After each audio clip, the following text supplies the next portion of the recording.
This is the Lockpicker 1969, and welcome to my channel, and welcome to the next episode of Interview with the Lockpicker.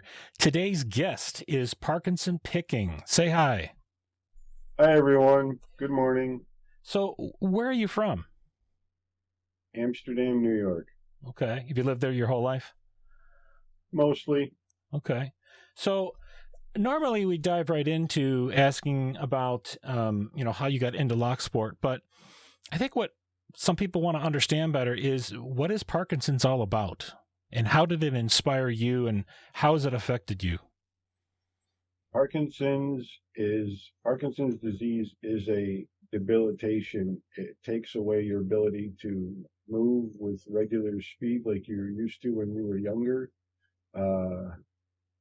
It's a frustrating disease. You don't know you have it right away. It's one of those things that creeps up on you slowly. And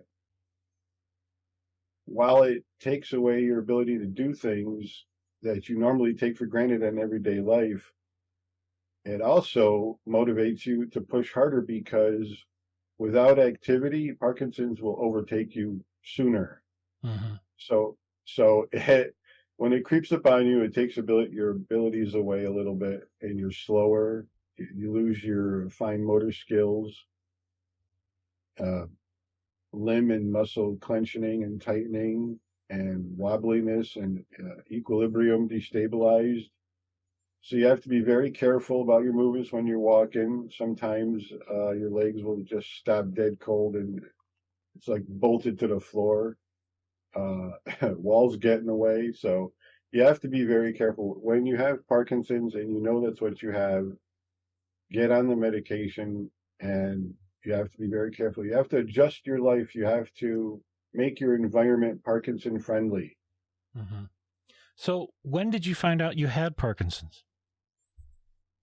Officially in 2021, but I've had it since 2018.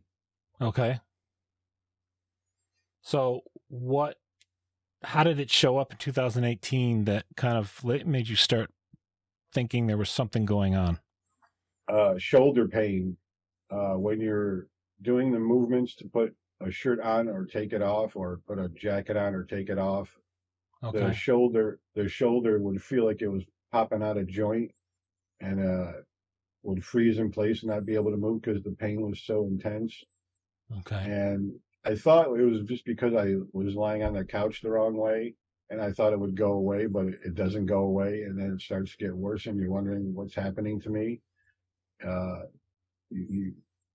left arm wouldn't move when I wanted it to move, and I thought, oh dear, do I have nerve damage? What's going on? But yeah, I didn't do anything about it right away, which I regret now.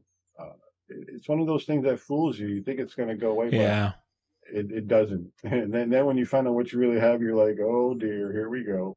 yeah. So you were looking for things to do to keep your body moving and functioning. What made you arrive at lockpicking? Because every lock is different. I need the sense of accomplishment and achievement.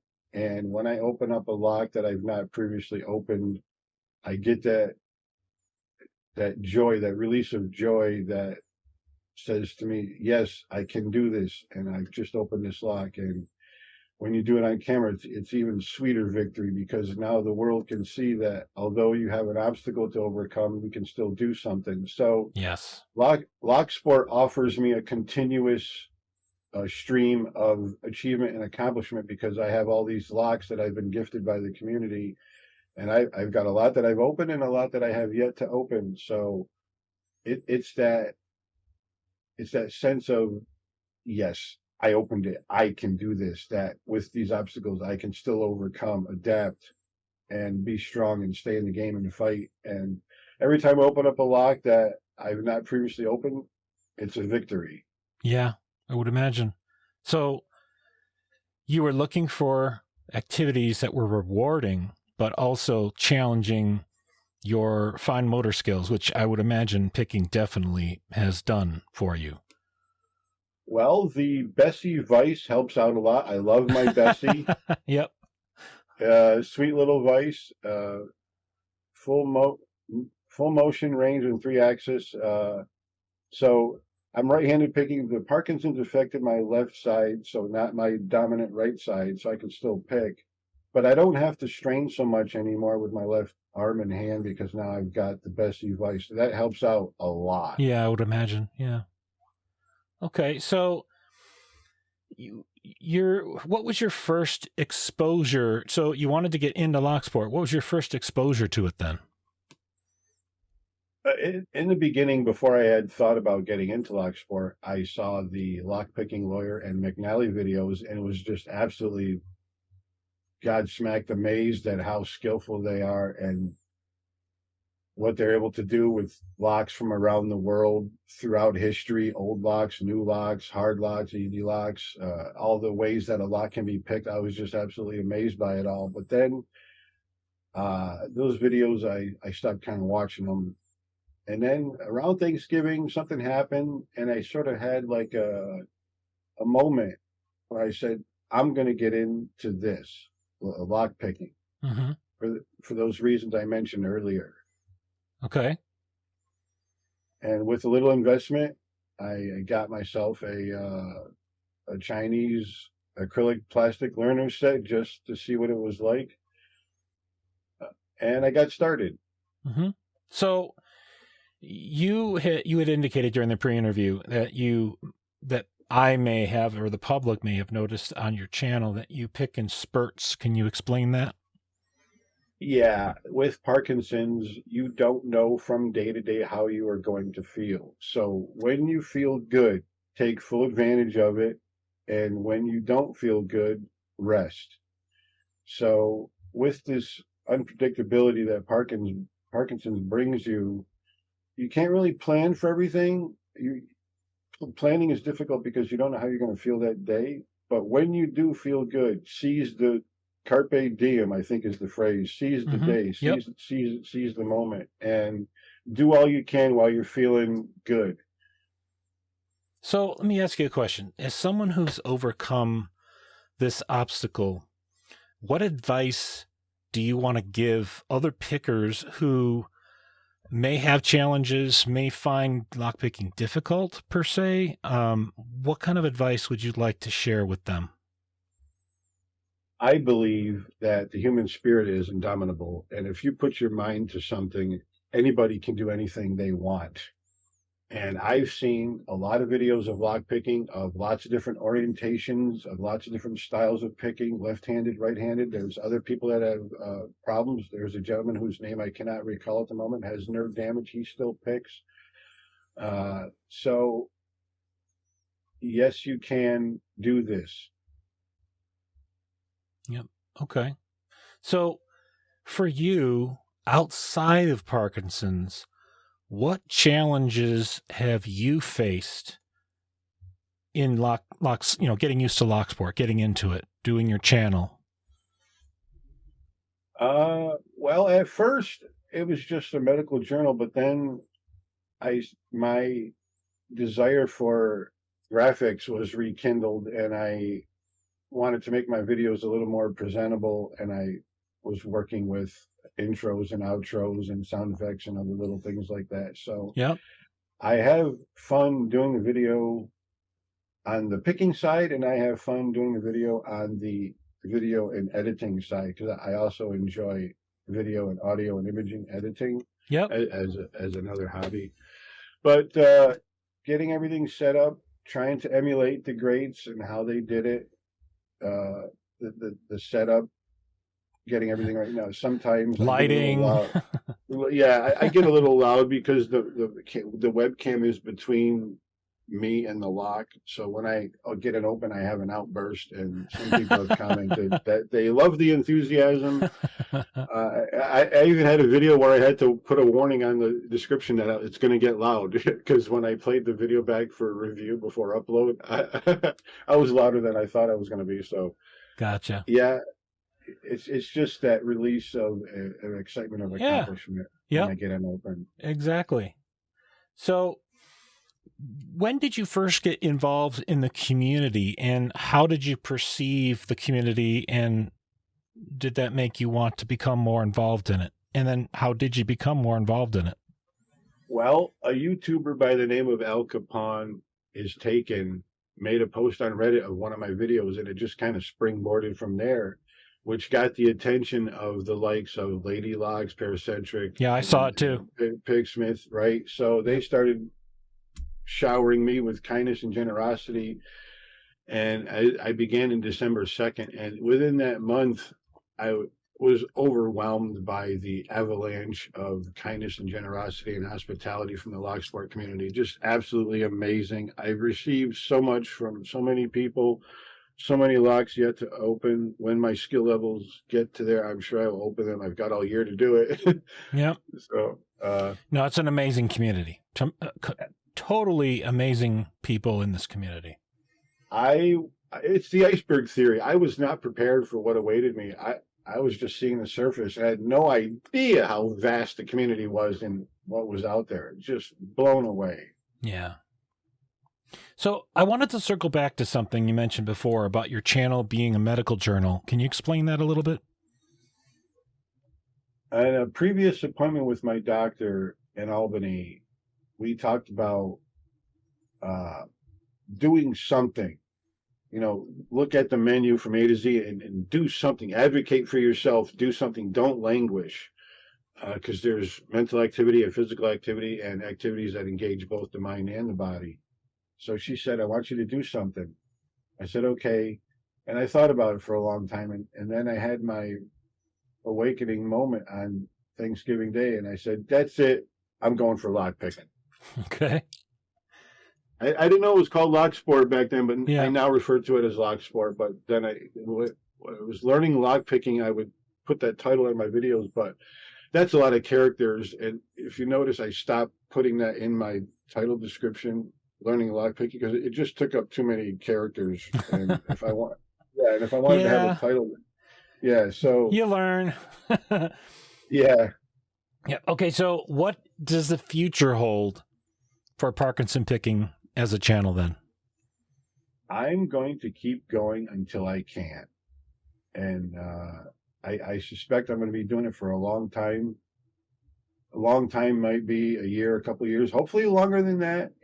Like I said, I'm advocating for myself. I actually want to do this. I have enjoyment. I have fun. I've got a social life with people in the community. So I'm going to keep going until I can. It's as simple as that. That's awesome. Very awesome. So getting involved in the community, you were obviously exposed to the LPU and the belt ranking system, I would imagine, at some point. Are you pursuing that and following that? Well, I currently am an orange belt. Perfect. I'm not, what's the word I'm looking for? I'm not pursuing it with vigor, but I will get there. I have to proceed at my own pace. Sure. And I want to do more, but I have to proceed at my own pace. I would imagine, though, it appeals to your need for feeling a sense of progression. Yes, because you get to a point where how many times you're going to pick the same lock. It's time to move on. And the perception of progression, when I say that, what I mean is people were cheering me on early and saying, "Hey, you're doing great, you're fast," and I thought that's great. I'm glad you feel that way, but that's not exactly how I feel. Yeah. It's only been 2 months. My 2-month anniversary was February 2nd. Okay. So with other things there are to do in the house and in regular life, I can't dedicate as much time to picking as I want to. Yeah. And then add the Parkinson's in, it's even less. But when I do have the opportunity, I'm at the station picking, or I'm doing something involving the lock sport that will. I'm increasing my skill incrementally. Okay. A little bit at a time. Oh, that's a nice steady way of doing it. Sure. So, getting to orange and where you're at, what was your biggest challenge in that path? Oh, The stumper question. the biggest challenge was to overcome self-doubt. Yeah. You're presented with a lock, and I say to myself, I can't open this lock, and then I would say to myself, no, don't say that. Say you can't open it yet. Yep. You don't know you can open it until you open it. Op- And optimism. right, and I've gone through the process of, I picked a lock that was easier to pick than I thought, and stop putting up these roadblocks and just pick. Yep.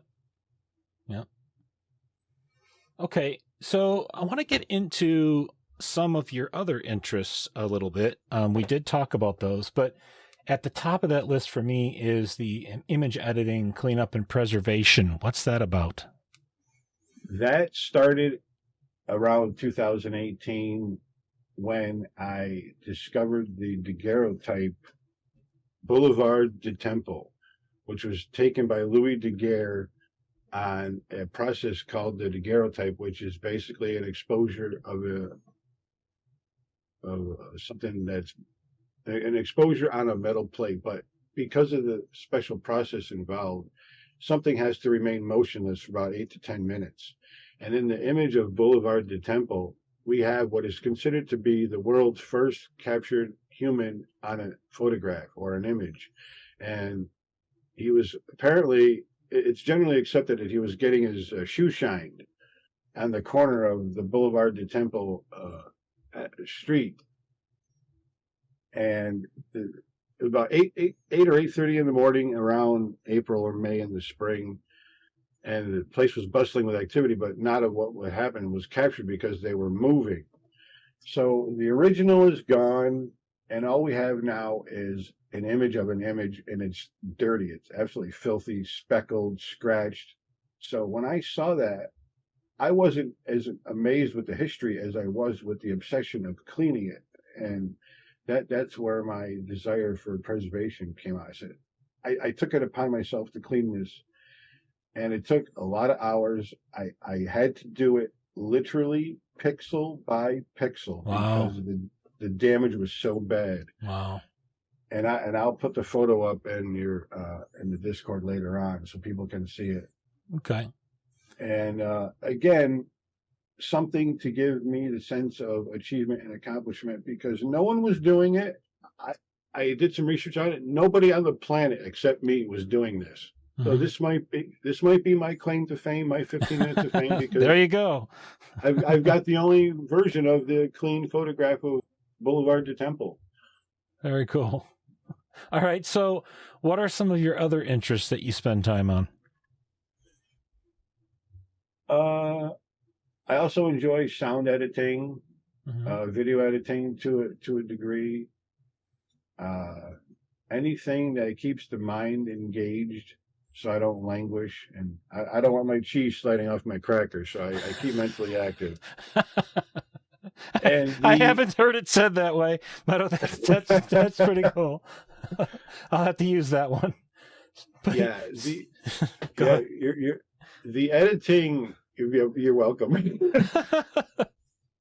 The editing is tedious. It requires a lot of focus and concentration, and that's one of the reasons why I do it. And while you're doing it is not the fun part. The fun part is the result, when you can say, I'm finished, here it is. And like a sculptor with marble, I do it with sound and video and images.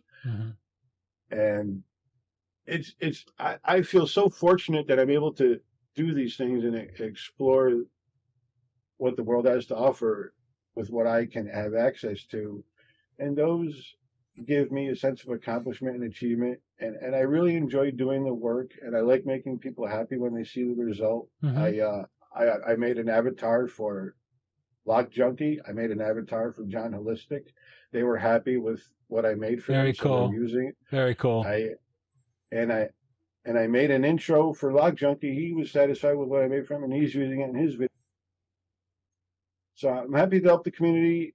I don't have a lot in the way of money or in the way of material goods to give away because I just started, so I don't have a lot to give away for a contest. You know, like we do our little challenges throughout the community. I don't have a lot because I just started, so I'm the one who's been getting the stuff. So soon it will be time for me to give stuff to other people, but I'm not there yet. You know, there's something to be said for providing others with the benefit of your skill and your wisdom. And that is something you can't buy. That's something you can't go and just obtain, you know, from a store, or you have to earn that. And to share that with others is just beyond valuable. So I think that's awesome. You seem like kind of a person of the world, because some of the things other interests you've indicated to me before were in the geology and science and physics and quantum mechanics. And to me, that just seems like you're fascinated with everything about the world that's around you. I am childly. I have a childlike excitement with the way things work, the way the world works, the way the universe works, the way a machine works. I have this thing in my head where I want to know how things work. And locksport is a great way to understand how things work. Definitely. And, you know, and talking about science and physics and the universe and stuff like that. Okay. I wrote a couple papers, generally arriving at the same conclusions as most other scientists and physicists, which is good for me because it's a reaffirmation of what I already knew. And I did a lot of science reading in school because I just want to know how things work. Yeah, you're curious. And I'm fascinated by chemistry and geology and physics and quantum physics. It just blows my mind when I read stuff like that. How things work. You're perpetually curious. Yes. I understand that. I find my interests very fascinating. They have a deep draw to me. Do you have the same issue that a lot of us have, in that your hobby is collecting hobbies and interests? Clarify. My wife's joke to me is that my hobby is collecting hobbies. Oh, right. Well, the physically tangible hobby is the locksport, but the other hobbies are on internet. So there's nothing really tangible there. Yeah. Just a lot of reading and mouse clicking. But yeah, I have a collection of hobbies, but as far as physical, it's just the locksport. I don't have any other physical hobbies. Yeah. All right. So last question before we wrap up. What would you say is your favorite thing about locksport? Oh, without a doubt, the hospitality and the avalanche of generosity that the community generates. Paracentric, Picksmith, Lady Locks, Lockheat, Lock Chuck, Lock Truck, Lockmania, Lock Noob, and all the other names I can't. They're just all fantastic people. Yes, they are. Just absolutely blown away, amazing at how awesome the community is. It can't be said enough. There just aren't enough adjectives. Yeah. Locksport community is definitely just absolutely blowing away amazing. Yeah, I agree. I've met a lot of amazing people and continue to see amazing people come into the community. And I think the people that are in it are attracting more people of that stature and that quality to come into it as well. So, is there a final message you'd like to give our listening audience? Yes. Don't tell anyone they can't do anything, and ignore when people tell you can't do something. Put your mind to it and do it. Don't be discouraged. Definitely. Great message. I wanted to say before we wrapped up that as far as interviews go, I'd like to cover interesting stories like yours. What I fear is that people aren't coming forward as much as they were maybe initially.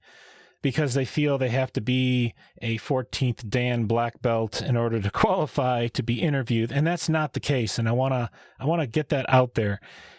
We're interested in hearing about people, their story. You don't have to be an accomplished picker to be an interesting person. And it's the interesting person that we want to hear about in these interviews. We want to learn more about the person that we can relate to.